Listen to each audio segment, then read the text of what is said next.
1. Perkenalkan, nama saya Michael Topan Panjaitan dengan NIM 210907072 dari program studi Ilmu Administrasi Bisnis kelas B, kelas Agama kelas 4. Di sini saya akan menjelaskan tentang pandangan iman Kristen terhadap hukum. Next. Yang pertama saya akan menjelaskan tentang penegakan hukum di Indonesia. Yang kedua tentang pandangan iman Kristen terhadap hukum.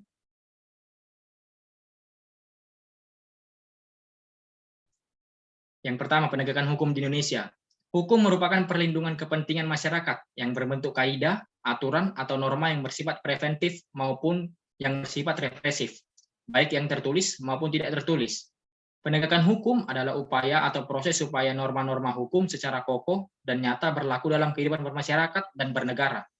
Hukum itu sendiri berfungsi sebagai mekanisme untuk melakukan integrasi terhadap berbagai kepentingan masyarakat, baik saat terjadi konflik atau tidak terjadi konflik, bahkan setelah terjadi konflik dalam masyarakat.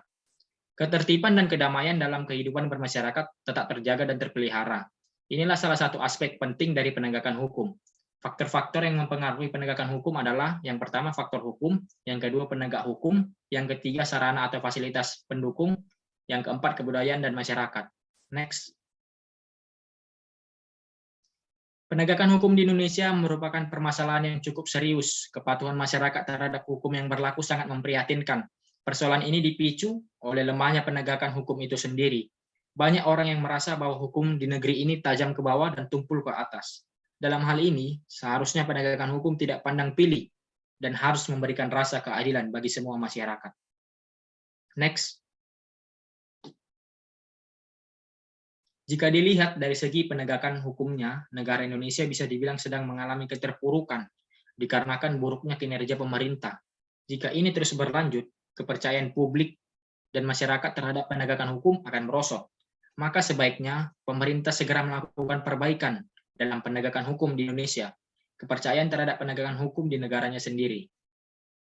Karena banyak rakyat yang sudah kehilangan kepercayaan terhadap penegakan hukum di negerinya sendiri. Next.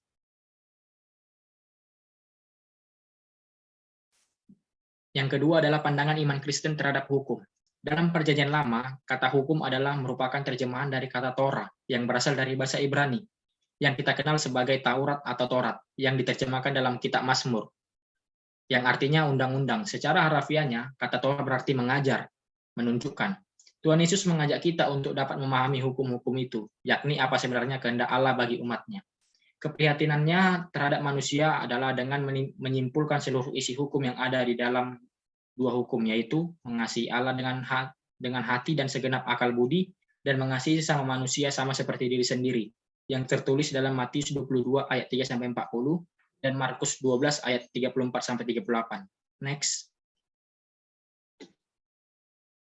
Sebagai warga negara yang hidup di negara hukum, maka orang Kristen juga harus turut memberikan dukungan yang positif terhadap kinerja pemerintahan. Orang Kristen harus tampil menjadi sosok yang memberikan dorongan terhadap pemerintah agar melaksanakan hukum yang ada dengan baik dan benar. Orang Kristen harus menjadi sosok yang tegas, berwibawa, terutama dalam hal pelaksanaan hukum. Jika ya, hendaklah kamu katakan ya. Jika tidak, hendaklah kamu katakan tidak. Apa yang lebih daripada itu berasal dari si jahat, yang tertulis dalam Matius 5 ayat 37. Next. Tuhan Allah adalah sumber hukum, maka hukum dari Tuhan itu terwujud dalam 3 bentuk, yaitu hukum berupa amanat kebudayaan, yaitu yang diberikan Allah kepada manusia pada waktu penciptaan Adam dan Hawa. Tuhan Allah memberikan hak asasi manusia dan kewajiban-kewajiban asasi manusia, yang tertulis dalam Kejadian 1 ayat 3. Tuhan adalah pusat semua yang baik. Sebagai manusia, kita harus melakukan apa yang dikehendaki oleh Tuhan Allah. Tuhan Allah juga adalah hakim yang terakhir, yang memutuskan apa yang benar dan apa yang salah.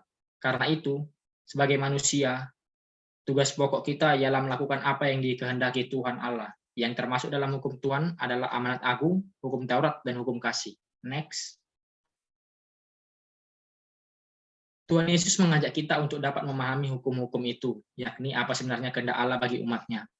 Keprihatinannya terhadap manusia adalah menyimpulkan seluruh isi hukum yang ada dalam 2 hukum, yaitu mengasihi Allah dengan hati dan dengan segenap akal budi, dan mengasihi sama manusia sama seperti diri sendiri, yang tertulis dalam Matius 22 ayat 3-40 dan Markus 12 ayat 34 sampai 38. Keteladanan orang Kristen mematuhi hukum dalam berbuat, hendaklah kita menjadi teladan dalam melaksanakan hukum. Tetapi sebelum kita bisa menjadi teladan, terlebih dahulu kita menjadi pelaku hukum dan mengaplikasikannya dalam kehidupan sehari-hari. Yang dapat kita pelajari, yang kita ambil kesimpulan dari tentang hukum ini adalah Tuhan mengajarkan kita untuk mematuhi segala aturan hukum yang berlaku. Terima kasih. Next. Oke, terima kasih. Oke, An.